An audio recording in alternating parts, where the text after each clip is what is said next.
Good afternoon, everyone. I hope that you all had a relaxing Easter weekend and have enjoyed some time with those you live with, or if you were on your own, that you had remote contact with loved ones. I would like to start by thanking the Lord Bishop for coming along yesterday to share some thoughts with us on Easter Sunday. Turning to the figures for today, the total number of tests now undertaken is 2,030. Those tests we have come back are 1,971, so we're awaiting results of 59 tests.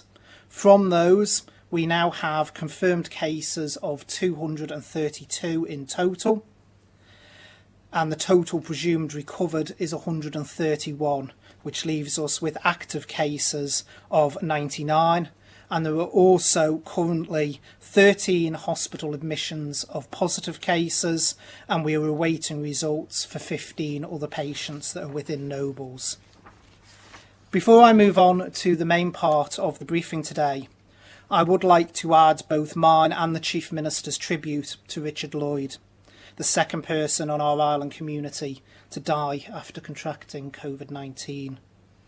A richly personal tribute was paid by the Chief Constable on Sunday. It would be hard, if not impossible, to surpass anything that the Chief Constable said. Richie's death was the saddest event in the Chief Constable's 36 years in policing, and the tribute will have touched many who heard or read it. Richie embodied the values of public service and community spirit. He not only played a full part in the community, he spent a large part of his life serving it. We have lost a very special person.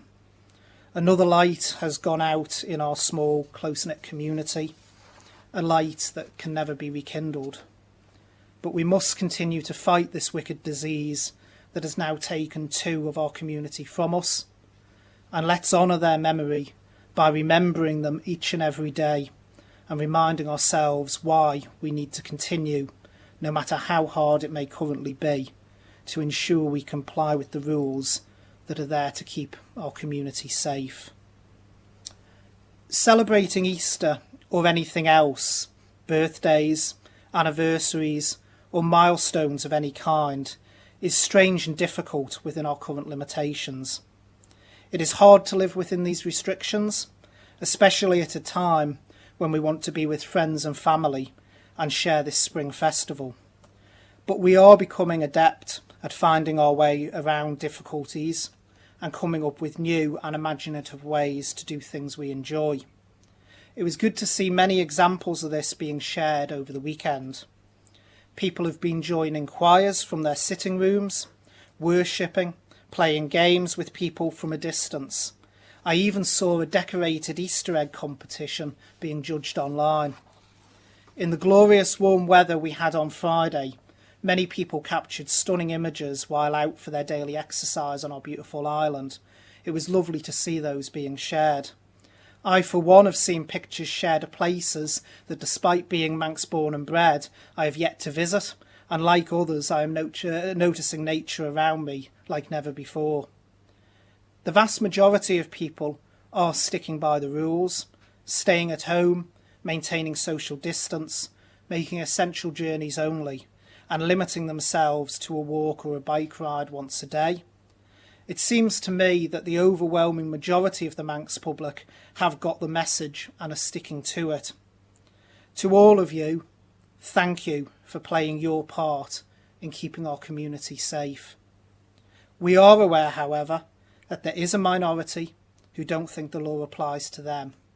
Well, it does. Your irresponsible and reckless behaviour is being called out, and you will be brought to book. Quite simply, you are endangering the health and well-being of others in our community, and we will not tolerate this. We will not let you undermine the hard work of the majority of our community who have made great personal sacrifices in order to help us contain this virus and protect the vulnerable in our community. The other topic I wish to address today is repatriation. You'll have seen the statement issued by government on Saturday, giving more details of our plans to bring home Manx residents who didn't make it back before the borders closed. This process isn't easy. placing restrictions around the freedom of others and requiring health checks as a condition of coming home is not something to be done lightly. We have never done anything quite like this before, and the protocols around our actions must be clinically sound as well as logistically doable. I certainly never expected to be standing here as Health and Social Care Minister supporting the mandatory quarantining of returning members of our community, and I hope no Health and Social Care Minister will ever have to do so again. The system we are putting in place is designed to protect island residents and ensure the efforts we have all made to keep our island safe are not compromised.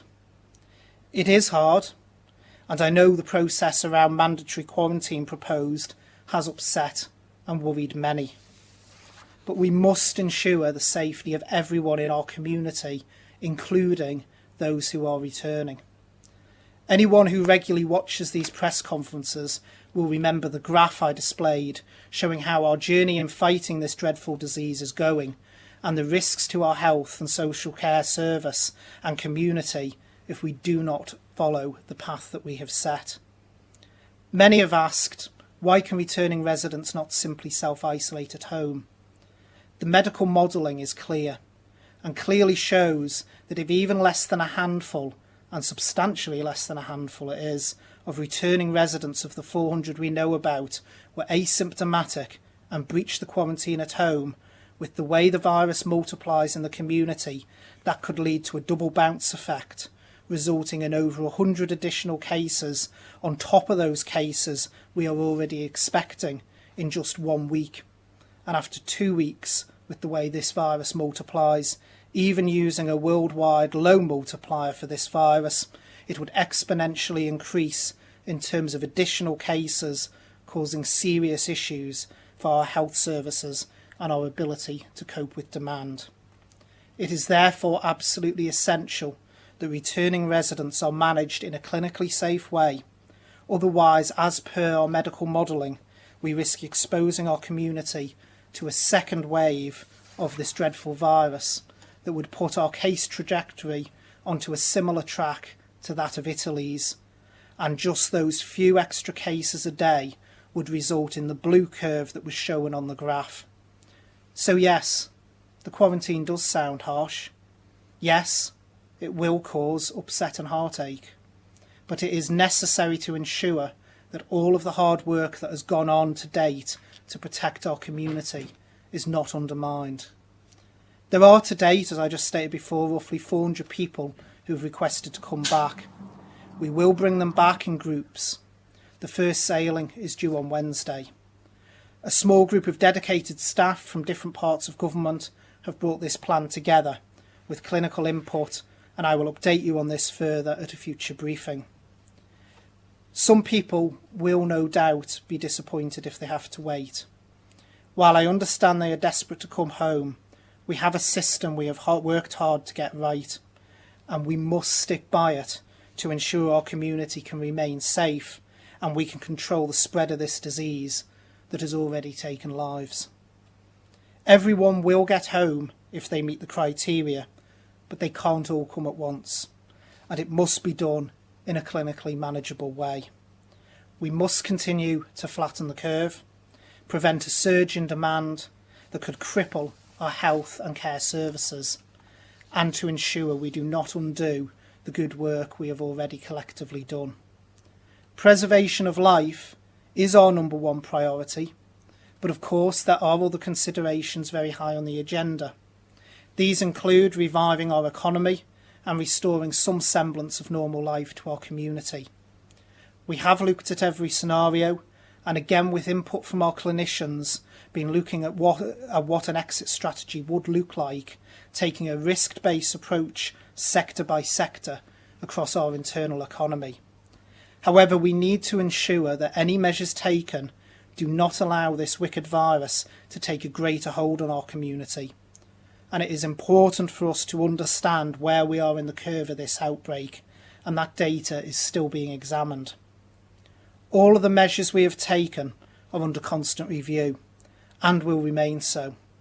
And we hope to be able to share details of our next steps shortly once the data has been fully collated and clinically examined. And I will now turn to questions. And first up today, I have Sam at Isle of Man Newspapers. Good afternoon, Mr. Ashford. How are you?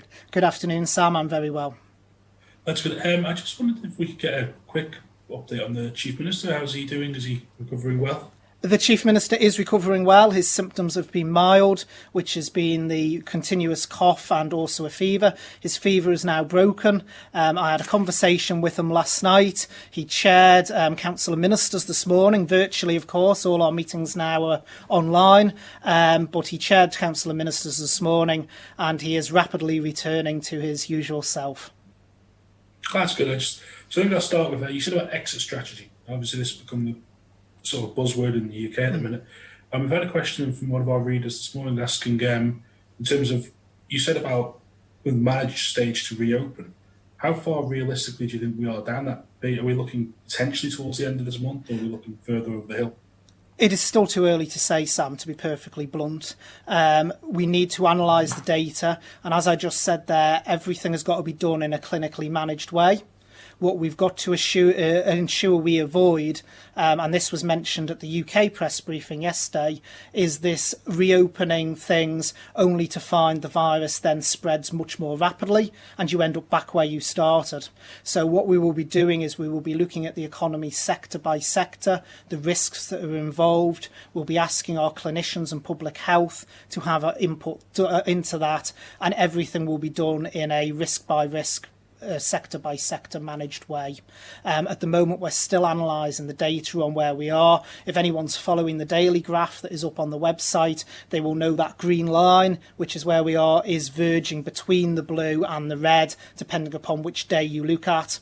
And we do need that time just to get absolutely certain where we are in our curve. So we've got that reassurance that any actions we take aren't going to put our community at risk. Okay, just secondly, we've had people who are off Ireland and looking at returning, who are just wondering in terms of the actual process for them. They're wondering about whether, say for instance, will husband and wives be able to stay in the same room, and how will families be split up, and the actual process for how they get off the boat here to the hotel and what actually happens to them. And it's just something that they're concerned about, that they're not getting that information. Whereas they may be travelling this week and they still haven't been told what has actually happened. Well, hopefully I can give some reassurance around all of those points. Firstly, families will not be being split up unnecessarily. Husbands and wives can stay together as a family unit. In terms of transport will be provided for them to the hotel. So hopefully that will give some reassurance. And we've got Amanda from Jeff the Mongoose. Thank you, Minister. And can we please pass on our condolences to the friends and family of Richie Lloyd? And for our question, a union has advised nurses not to treat coronavirus patients if they don't have adequate PPE. We've been contacted by a frontline nurse who's expressed serious concerns over PPE availability. She said they are receiving small rations with no explanation as to why. Can you give us more detail on your strategy for distributing PPE?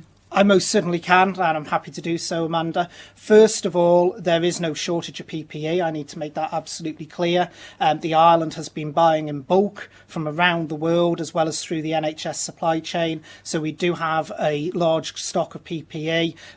We've seen, of course, the video footage that I think was shown at the end of one of these press conferences about the work that's been going on at the NSC, where supplies are held.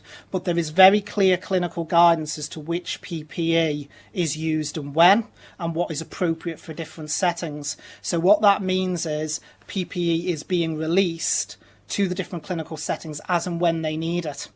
That might be a scary thing for some on the front line, because the process in the past has basically, I don't want to really use the phrase free for all, but people have been used to the fact they can just turn up and take whatever they require from stores at any given time. There is a much more clinically regimented process now around the use of PPE to make sure that it's being used in the correct way and also in the correct environment, so that the people who require different levels have got that level. So that, I think, is probably what's caused a bit of people being disconcerted. The fact that they were used to just being able to sort of help themselves.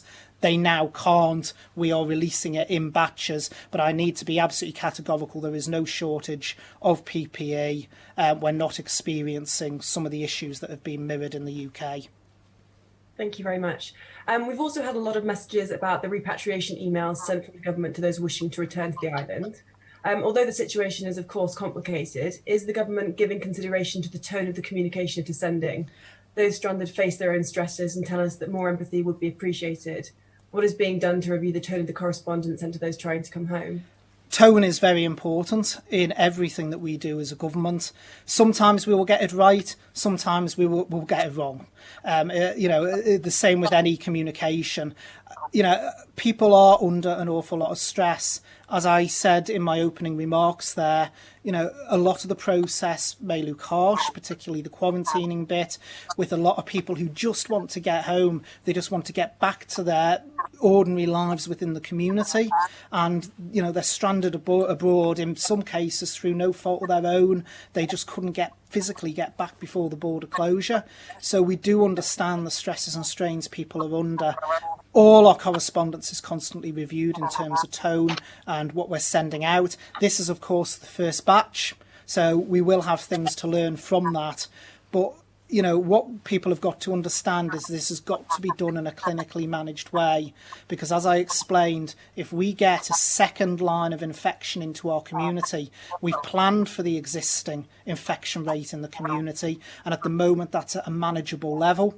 But if we got a second line of infection into the community that doubled the cases, and we know with the exponential growth of this virus how quickly that can happen, that would overwhelm our health system. So although a lot of what we're doing may seem harsh, it has had full clinical input, and it is the only way that we can get people back in a managed way. So yes, there will be a lot of heartache, there will be a lot of upset, and there will be a lot of worried people out there, and I fully acknowledge that.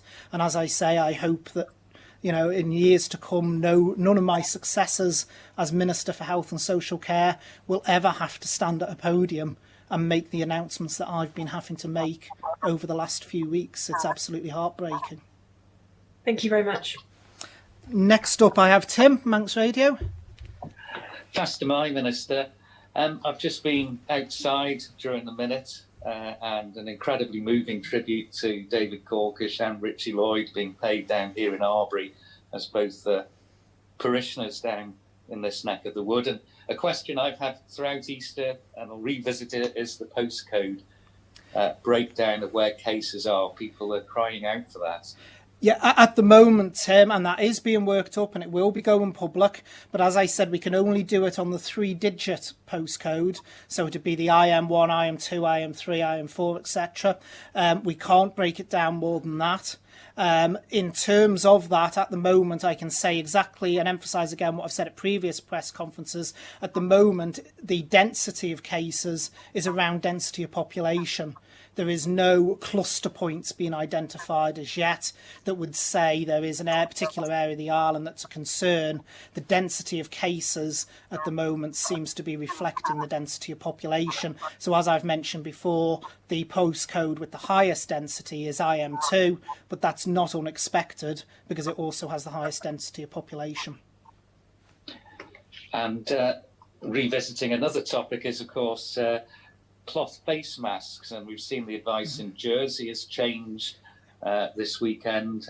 Czech Republic, another country that are changing their advice. Are we looking to review wearing a face mask while out in public? We have reviewed it. We have also looked at the recommendations of the World Health Organization, and we are following those. And the World Health Organization is still quite clear. They reviewed their guidance only very, very recently in the last few days, and it is very clear that there is no benefit to wearing a face mask unless you actually either have COVID-19 or you are caring for someone who has already been diagnosed for COVID-19. What we've got to remember is with face masks as well, they are only of any use whatsoever if they are actually applied and removed clinically in a clinical manner. So that means you don't touch the fabric of the front of the mask. because if you touch the fabric at the front of the mask, you've potentially contaminated it, and that you remove it the same way via just the strings and you dispose of it clinically correctly. If anyone isn't doing that, then the mask is of no use anyway. But one of the interesting things is there is a study that looked at masks, and it actually found that people who were wearing masks were more likely to touch their face than people who weren't, which I found quite an interesting study. But also, if you delve down into the details of all the countries, which I think now is about 203 that have had COVID-19 cases, some do have cultures of wearing masks, others don't. But certainly there seems to be no evidence that wearing masks affects what the human-to-human community transmission rate is. There seems to be no difference between those cultures where masks are prevalent and those cultures where masks aren't. So it suggests on the raw data that it doesn't actually have any effect in terms of community person-to-person transmission. Okay, I've got Rob at 3FM. Good afternoon, Minister. I hope you had a pleasant Easter weekend. There was enough to keep me occupied, Rob. I'm sure. First off, we'd also like to extend our deepest condolences to the family and friends of Mr. Lloyd, obviously following the tragic news this weekend. We really do wish them all the very best. Firstly, we've had another warning this morning from the Office of Fair Trading about scammers trying to target residents and businesses with either fake or low standard healthcare products such as masks, gloves and hand sanitizer. To your personal knowledge, how big is the scale of this issue on the Isle of Man specifically? Well, I've only become aware of it in the last couple of days, and can I start by saying I find it exceptionally disappointing that at a time when people quite rightly are going to have fears, they're going to have concerns about the spread of this virus, that people would try and take advantage of that and actually try and make money out of it effectively. I think it's absolutely disgraceful that anyone would even consider doing something like that at a time when our community is battling this dreadful disease. In terms of widespread, I believe there's certain people who've been contacted. I don't believe it's massively widespread around the community, but what I would say is, as with any of these things, people should only ever purchase from trusted sources. Unfortunately, there is always going to be a very small minority who will try and take advantage of a situation. But I think that those people in these current circumstances should be absolutely, utterly ashamed of themselves. And if they are caught, then the full weight of the law will be brought against them. Thank you. My second question is also on the law-related side. The police have kept the public updated on the amount of reports of social distancing breaches over the weekend, and I think it was the Superintendent Bibby said between Good Friday and Easter Saturday they responded to nearly 100 reports of potential social distancing breaches. If, for example, someone is found to be in breach and they're held in custody, that number could rise depending on the amount of reports they get. How many, and I hope maybe you can provide a specific figure, how many cells do the police have available to deal with COVID-19 offenders before there's so many that it could actually impact what the police are doing in line with how they respect social distancing measures as well? Well, I mean, I don't have those figures. That would be something for the Chief Constable to answer in terms of the cells. But what I would say is most social distancing offences, if they are a first offence, can be dealt with via a warning from the police, which the Chief Constable explained when he came to the press conference last week. It is only then if we start seeing the same people time after time, and I did allude to it in my speech, that there are unfortunately a very small minority who seem to think the rules don't apply to them, then again, as the Chief Constable made absolutely clear when he stood at this podium last week, the full weight of the law will be brought against them. Most social distancing offences are one-offs that can be dealt with via warning or the existing there, but those that continuously try to breach it, they will find themselves in court. In terms of people being held in custody, so the numbers I would expect in those terms will be quite low, because it will, I would imagine, be the serial repeat offenders that the Chief Constable alluded to when he was here. Okay, thank you. Next up, I have Paul. Hello, David. Hi, Paul. The usual thing here, trying to put some, facts before the audiences, because everybody is seeing things on the internet. Can you confirm or deny the ICU is now full? 6 ventilators were in use, 2 only left. And of course, on that same basis, you made a pitch that you're part of NHS England and they've had a delivery of ventilators. Have you had any? Are you expecting any, etc.? Right, in relation to ventilators, it's not true that we're full. And plus the fact, working off the figures you just gave there, that would mean ICU was 8. As I pointed out at the press conference last week, we've actually doubled our ICU capacity and it's now 16. We have all the ventilators that we need. One of the important things I need to emphasise is, again, and I think it's not been helped by the international media's fascination with ventilators, not all patients in hospital require ventilation. It is only those who are the most severe cases with serious breathing difficulties. Most require just a nose cannula oxygen therapy. Some require mask oxygen therapy. Others don't require oxygen therapy at all, just require monitoring. So it's not the case that anyone who's in hospital seems to be, it requires oxygenisation or requires ventilation. And I think that's very important to emphasise, because some of the posts I've seen on social media over the weekend assumes that when I read out the hospital numbers, that's the number of people that require a ventilator. It most certainly isn't. I can say right here, right now, in ICU, which is the more critical patients, we only currently have 2 patients in there, COVID-19 patients.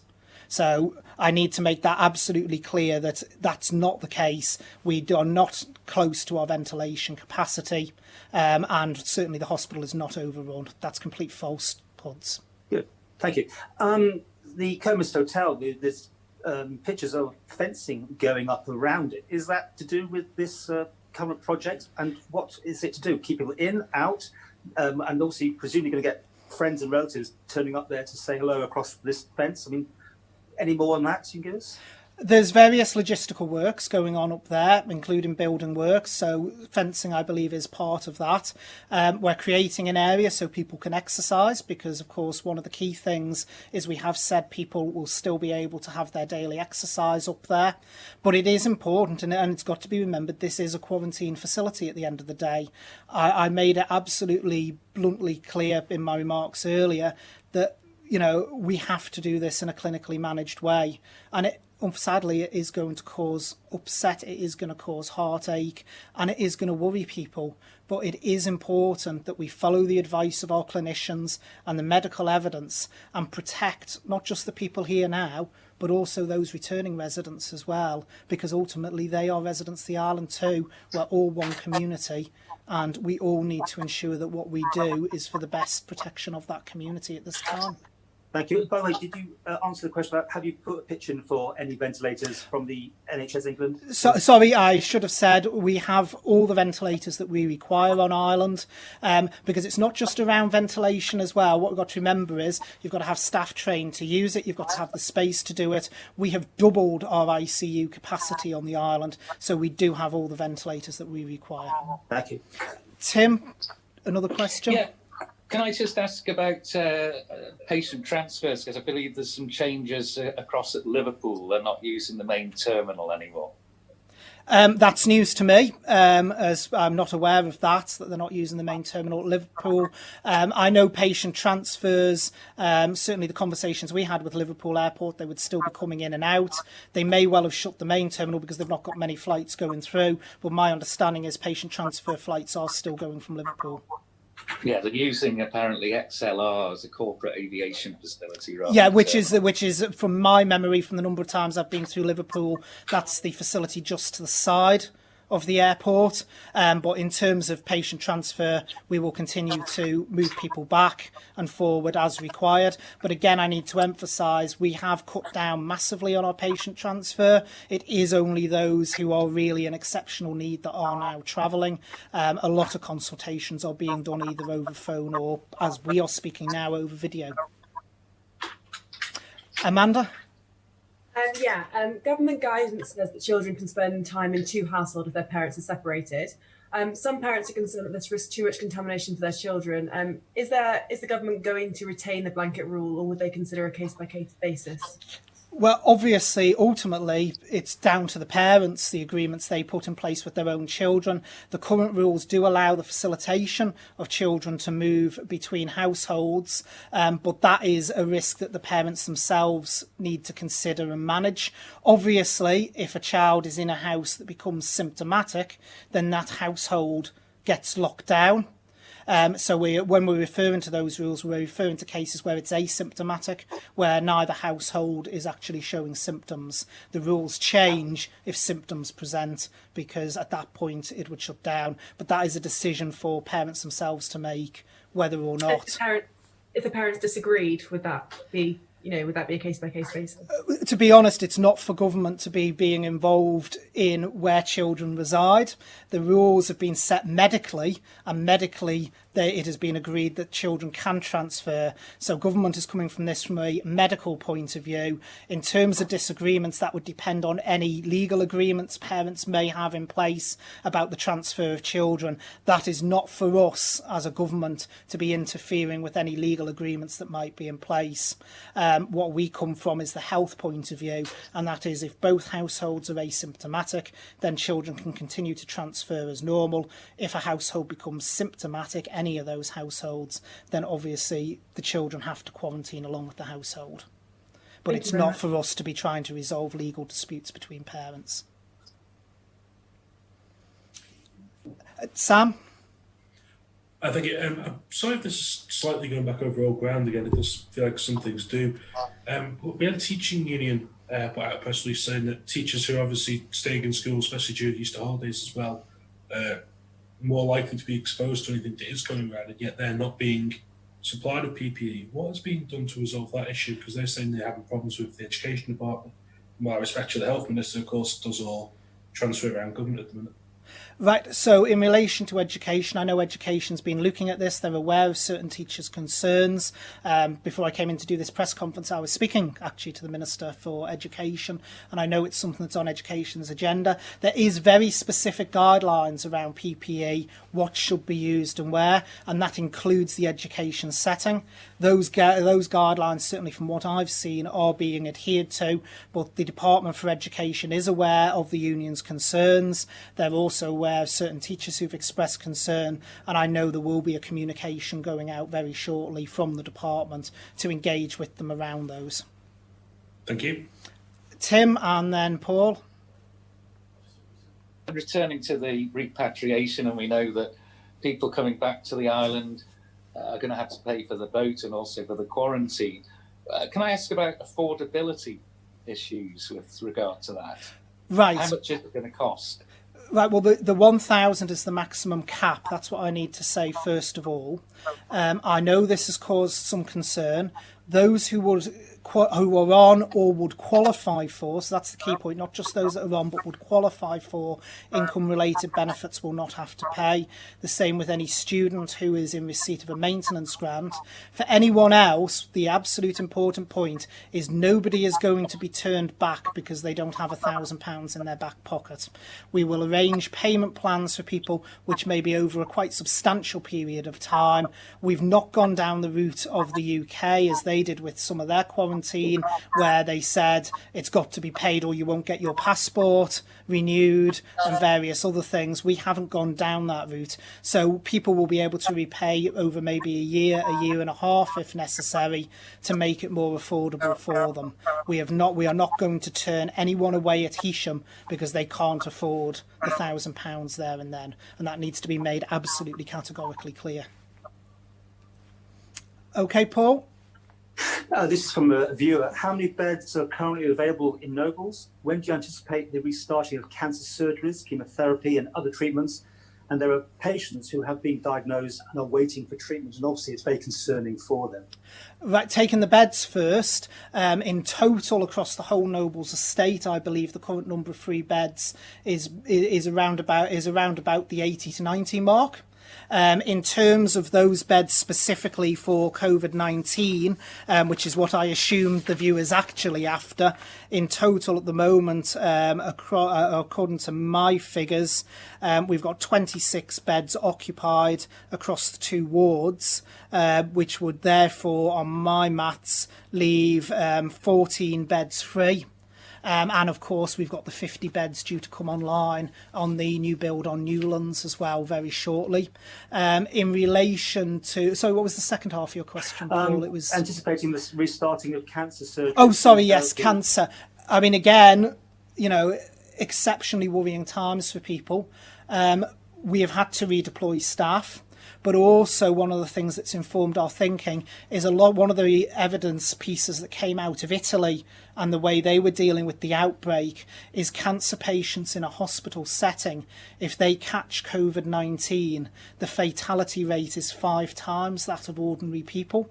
That is something that came out of the evidence in Italy. So it's very, very important that we actually do things on a clinical risk management basis. So that is why, for instance, the UK has basically shut down its cancer centres, because although there are people awaiting treatment for cancer, the risks of them going into a medical setting, and if they then contracted COVID-19, are even higher in most cases than their risks with the cancer they're suffering from.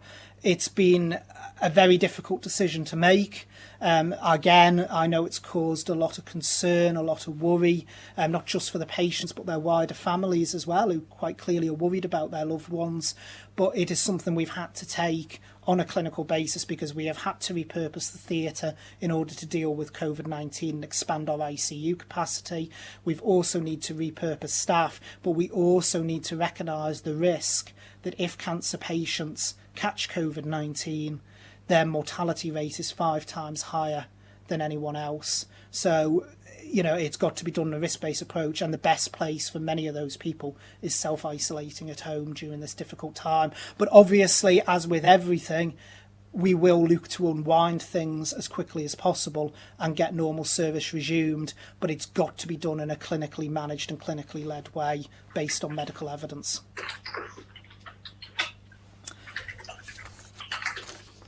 Well, thank you very much indeed. I'd just like to give a couple of quick shout-outs for today.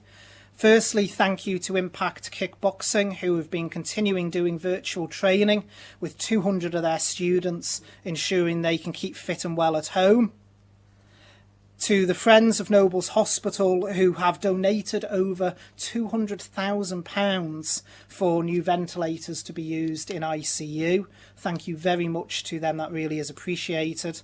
Colburns, who have donated a tall fridge to Ward 12 free of charge to support the team. Annika Spa for their great customer service. Jean Norris of Andrea Meats, Andy Corrie and all the team across the co-ops island-wide. Claire Christian of Claire Christian Couture for all the work she is doing helping other businesses. Harding Meats in Onken. First Care Carers for all their efforts for the elderly and vulnerable, and Strang Stores for supporting residents in their area. Today I would like to mention a serving police officer who has moved out of his home to protect his pregnant wife and young child. They are apart so he can do his job as a key worker, but at the same time protect his wife and family. Also, the guys at Friar's Fish and Chip Shop in Onken deserve a shout out. A resident of Onken whose daughter lives in Canada messaged them and asked if she could order a fish and chip supper to be delivered to her mum and elderly neighbour as a Saturday night treat, and they went out of their way to do so. As Minister for Health and Social Care, I'd also like to take the opportunity to say a big thank you to all the staff working across our care homes. This is a difficult and scary time for all of our frontline workers. I know from speaking to someone associated with Retna Bay that from the cooks, housekeepers, carers, all the way up to the managers, they are all going above and beyond to keep their residents safe and well. I know that is the same in all of our other care homes across the island. So thank you to all our care home workers who I know are doing everything they can to keep their vulnerable residents safe. And it really is appreciated, especially at this difficult and unsettling time when I know many staff in care homes will have their own fears, anxieties and worries as well. Thank you for all that you're doing. And thank you very much for everyone, and I'll see you tomorrow.